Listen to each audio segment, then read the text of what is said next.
Ashamada watota OMN dabare oduu dileetiin walitti deebineerraa oduu sa'aatii kanaaf qabnuun isinittima ani hunangadaati.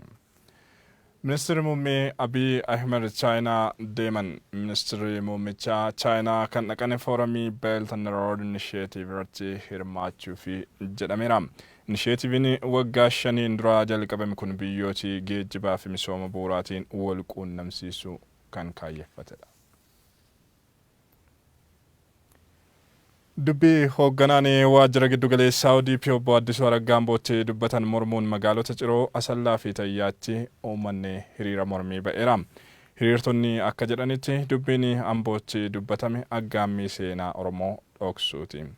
Aangawoota olaanoorraa gochaan akka kanaa hin eegamu kan jedhan hiriirtonni aangawoonni ilaalcha akka kanaatiin qabsoo sabaa ceesisu jedhamee hin abdatamu jechuun qeeqan. Oduudhuma wal fakkaatuun magaalaa Shaashamanneettis hiriirri mormii ba'ameera. Hirmaattonni hiriira mormii akka jedhanitti dubbiin obbo Addisuun dubbatan hoogganaa waajjira giddu galeessaa ODP irraa kan eegamu hin turre jedhan. Ilaalchi akka kanaa kan dhaabichaa moo kan nama dhuunfaati kan jedhuuf ibsa gahaa barbaannaa jedhaniiru.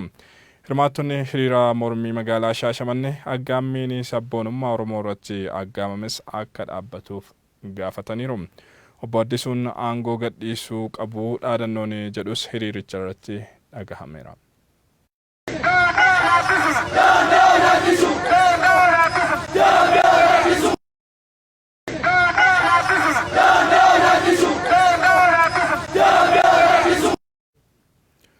Hiriirri wal fakkaatu kaleessas godina Shawaa Lixaa magaalaa Giinciitti ba'amuun ni yaadatama.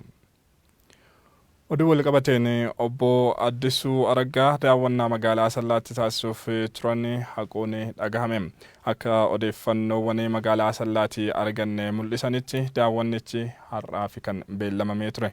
Haa ta'utii garuu obbo Addisuu fi aangawoonni biraan daawwannaa naannichatti gochuuf turan irraa hafuun ibsameera. Riippoortari keenya Abdusalaam Hassan gabaasaa bilbilaa qaba.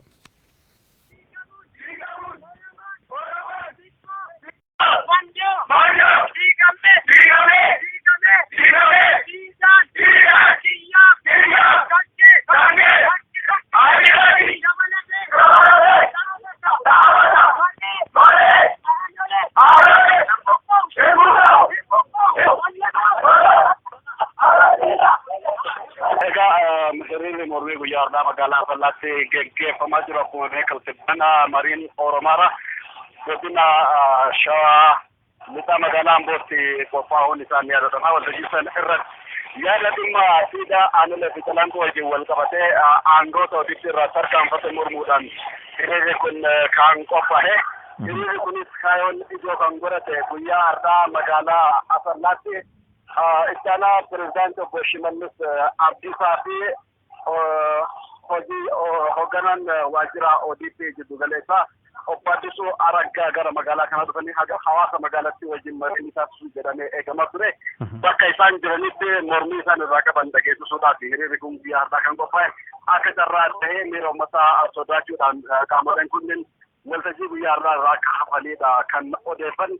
Hiriirtonni kunneen yaadni isaan kaasaa jiran ODP yookaan immoo dhaabni biyya bulchaa jiru Oromoo qoqqoodee bituun haa dhaabbatu. Command Postiin godina Wallaggaa fi Gujii Lixaa irratti labsamee jiru hatattamaan haa ka'u. Inni buqqaatota Oromoo godina gammoojjii godina Baalee fi akkasumas immoo Harargee iddoo garaagaraatti rakkoon lammiilee Oromoo irra qaqqabaa jiru hatattamaan haa dhaabbatu kan jedhan dhaadannoo guyyaa har'aati. Haaluma wal fakkaatuun hiriira kanaan alatti abbootii gadaa dubbisuudhaaf yaalee jira. Seenaa uummata Oromoo ukkaamsuudhaan uummata Oromoo bulchuun hin danda'amu. Akkasumas immoo seenaa sobaatiin hariiroon Oromoo fi Amaara gidduutti ijaaramu laga hin ceesisu. Qaamoleen daba uummata Oromoo irratti seenaa Oromoo ukkaamsuu keessatti qorataa jiran hatattamaan aangoo san irraa kaafamuu qabu. Seenaa Oromoo beekanii malee osoo hin beekne bulchuun hin danda'amu jennoo jedhudha. Abbootiin gadaa godinaalee garaagaraa fi haadholiin siinqee tarkaanfachiisan egaa akka waliigalaatti wanni jiru kan.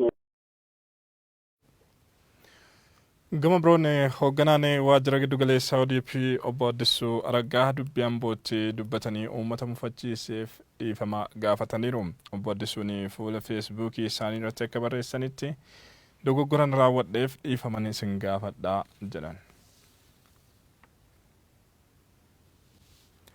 Gara oduu maddeen alaarraa arganneetti wayita ceenu ammoo haleellaa Sri Lankaatti raawwatameen namoota ajjeefaman 310 guyyaan gaddaa labsamee sirni awwaalcha isaaniis raawwatame.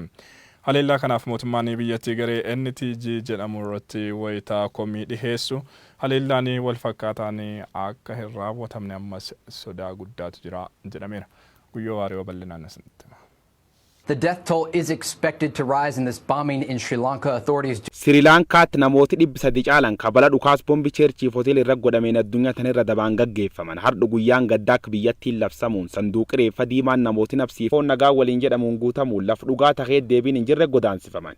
Dhukaas kanaan mootummaan biyyattii garee finxaaleeyyii maqaa muslimaatiin sochoota Naashinaal Tawhiid Jamaantaa yookaan NTG haalachuu akka jiru yoo ta'u dhukaas bombii lubbuu lammiilee 311 talalfatte nyaateen shakkamtooti 40 caalan harka poolisii biyyattii seenuu dubbii himaan koomishinar poolisii Sri Lankaa BBC'tti. Sirni gaggeessa jar kana Baataskaan Sabistiyaan Khadir Negeemboo kibba Kolombiyaatti argamu ka godhamuu jiru yoo ta'u uummati biyyattii daqiiqa 3 harka bal'ise calleessaa waaqa yaammachuu wanni akkana kun deebita akka isaan hin arganneef waaqatti himachuu jiru. Kadhanna gabaaba lammiilee 300 ajjeefamaniif namoota 500 kamiidhaan qaamar dhaqqabdeef magaal Negeemboo saati 2 walakka jechuun saati bombiin jalqabatti dhootirra godhameen alaabaan biyyattii gad bu'ee fannifamuun namooti mata buusanii gadditti dhagaam ibsachuu jiran. Angoo waggoota hedduun dur biyyattii yeroo waraa waliin hojiirra oolchiteet fayyadamaa turteen Sri Lankaan toor miidiyaalee hawaasaa Facebook yak Twiiterii Instagram yak Gmailii cufuuni labsi yeroo muddama ka poolisiin biyyattii namoota waan kanaan shakkaman hidhuu qofa don taane gaargalchoo haan daraaruun lak danda'aniif ajajman murtii malee angoon guutuun akka kennamteef dhagaam. Gareen mootummaan biyyattii dhukaas kan keessa harka qabdii jechuun himachuu jirti. NTJ humna gancuuf miidhaa geessisuu dandeettuun qabaachuu baattus dhukaas bombii mana amantaa war buudistii irra wagga dabrgooteen akkama sodaatamuu dubbata. Waajjirri biyyaalessa gareen tunur deebiin dhukaas wal fakkaata gaggeessu akka dandee poolisii biyyattii akeekachiisuuni garee war shororkeessitoota tun deebiste dhukaasu dhiisi nam war kanaan walti dhat qabu yoo agar harkamiir walti dhuun ilma inni garaan qam dhalchiimna kinna korii tarraaf goonaa jechuu jiran. Dhukaas bombii naannoo saati lamaatti dheet jaa'olitti garagarummaa daqiiqa muraasa jidduu godhame Sri Lankaan namoota 300 ol tolaan gaggeessite miidhamtoota 500 ol immoo lubbuu isaanii oolchuuf dorgommii cimaa kee jiraachuu miidiyaaleen addunyaa BBC Al Jazeera Reuters Associated Press gaazexeessitoota dhug biitanatti erguun gabaasuu jiran. The death toll Nagaa daawwattoota OMN oduun sa'aatii kanaaf qabnu kanneen turanii waan waliin turtaniif galatoomaa qophiileen keenyatti.